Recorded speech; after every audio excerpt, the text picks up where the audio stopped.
Good morning प्रिय विद्यार्थियों। पिछले व्याख्यान में हमने लोकसभा की जो संरचना है उसके बारे में चर्चा की कि लोकसभा का गठन कैसे होता है, लोकसभा के जो सदस्य हैं उनका चुनाव किस प्रकार होता है, लोकसभा का कार्यकाल क्या है, लोकसभा चुने जाने के लिए एक व्यक्ति में क्या क्या योग्यताएं होनी चाहिए लोकसभा का सदस्य बनने के लिए, इनके बारे में हमने पिछले व्याख्यान में चर्चा की। आज हम लोकसभा के जो पदाधिकारी हैं उन पर चर्चा करेंगे इस व्याख्यान में कि जो लोकसभा के दो महत्वपूर्ण पदाधिकारी हैं, अध्यक्ष और उपाध्यक्ष, उनके बारे में आज हम इस व्याख्यान में चर्चा करेंगे। देखिए, भारतीय जो संविधान है उसमें संसद के जो दोनों सदन हैं उस हेतु जो पीठासीन अधिकारी हैं उनका प्रावधान भारतीय संविधान में किया गया है। लोकसभा में अध्यक्ष और उपाध्यक्ष तथा राज्यसभा में सभापति और उपसभापति पीठासीन अधिकारी होते हैं। संविधान के अनुच्छेद 93 से 97 तक जो लोकसभा के अध्यक्ष और उपाध्यक्ष हैं उनके बारे में चर्चा की गई है। अनुच्छेद 93 के अनुसार लोकसभा अपनी प्रथम बैठक में जो लोकसभा के सदस्य चुनकर आए हैं उनमें से एक अध्यक्ष और एक उपाध्यक्ष का चुनाव करती है, और जब भी अध्यक्ष या उपाध्यक्ष का पद खाली होता है तो वह पुनः किसी जो लोकसभा के अन्य सदस्य हैं उनमें से अध्यक्ष और उपाध्यक्ष को चुनती है, और अध्यक्ष और उपाध्यक्ष तभी तक अपने पद पर बने रहते हैं जब तक कि वे लोकसभा के सदस्य हैं, अर्थात इनका कार्यकाल भी 5 वर्ष के लिए होता है, और इससे पहले भी वो अपनी इच्छा से त्यागपत्र दे सकते हैं। जो लोकसभा का अध्यक्ष है वो अपना त्यागपत्र उपाध्यक्ष को देता है और लोकसभा का उपाध्यक्ष अपना त्यागपत्र अध्यक्ष को देता है।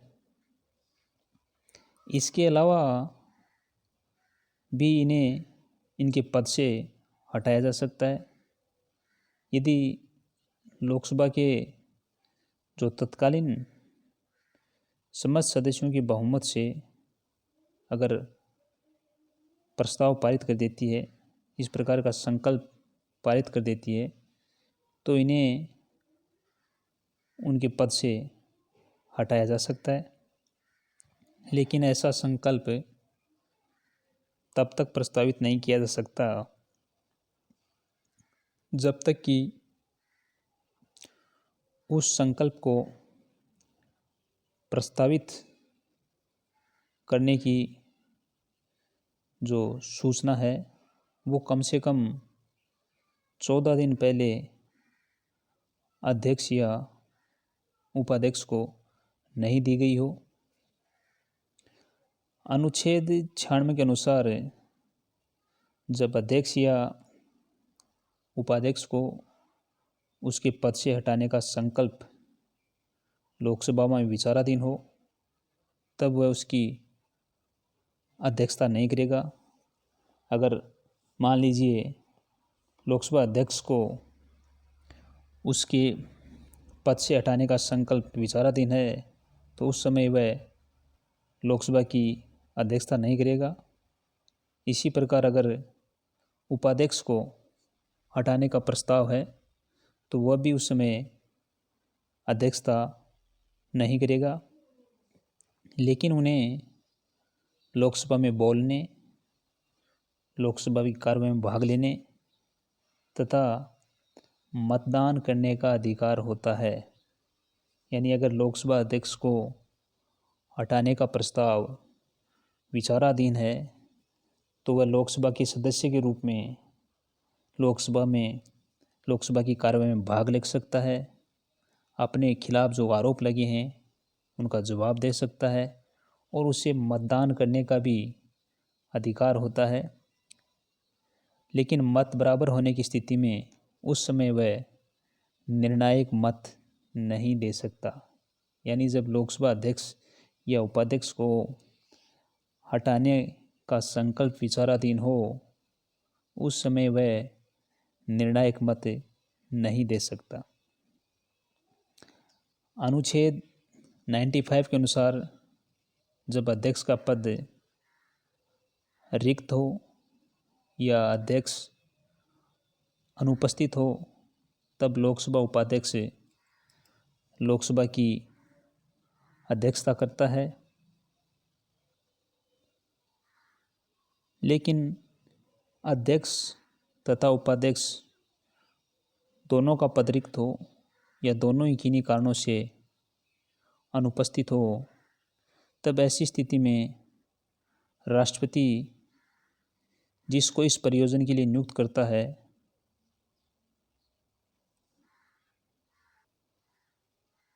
तब राष्ट्रपति किसी ऐसे सदस्य को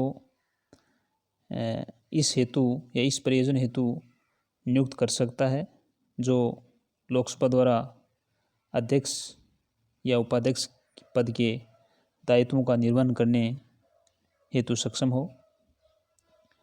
अनुच्छेद 94 के अनुसार जब कभी लोकसभा का विघटन किया जाता है या लोकसभा भंग की जाती है तो विघटन के पश्चात लोकसभा के प्रथम अधिवेशन के ठीक पहले तक अध्यक्ष अपने पद पर बना रहता है।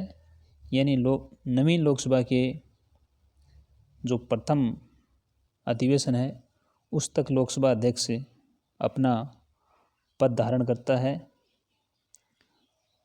लोकसभा अध्यक्ष और उपाध्यक्ष को संसद की विधि द्वारा निर्धारित वेतन भत्ते प्राप्त होते हैं और इनके वेतन भत्ते भारत की जो संचित नीति है उस पर भारित होते हैं।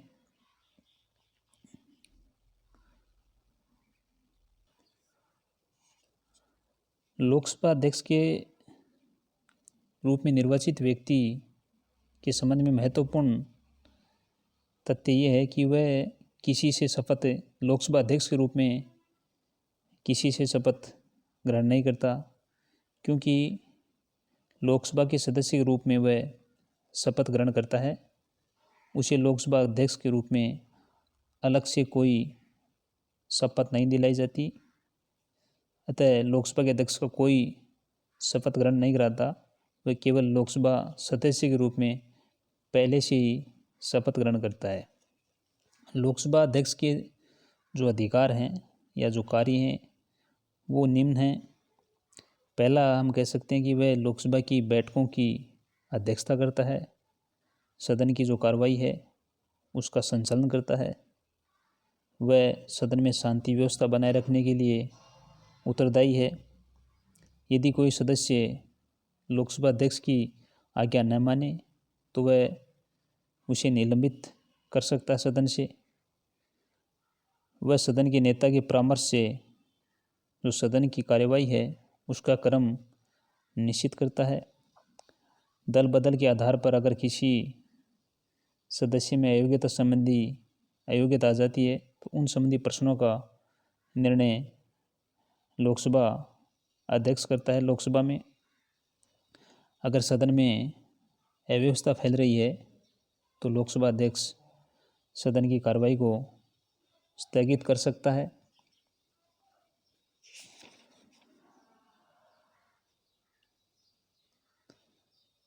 लोकसभा और राज्यसभा के जो संयुक्त अधिवेशन होता है उसकी अध्यक्षता लोकसभा अध्यक्ष करता है, यानी संयुक्त जो अधिवेशन राष्ट्रपति द्वारा बुलाया जाता है उसकी अध्यक्षता लोकसभा अध्यक्ष करता है। कोई विधेयक धन विधेयक है या नहीं, इसका निर्णय लोकसभा अध्यक्ष ही करता है। हालांकि जो लोकसभा अध्यक्ष है वो मतदान में भाग नहीं लेता, लेकिन किसी प्रश्न पर अगर सदन में पक्ष और विपक्ष के बराबर मत आने की स्थिति में वह निर्णायक मत दे सकता है। यानी किसी भी प्रश्न के ऊपर अगर मतों की स्थिति बराबर है तो लोकसभा अध्यक्ष निर्णायक मत दे सकता है।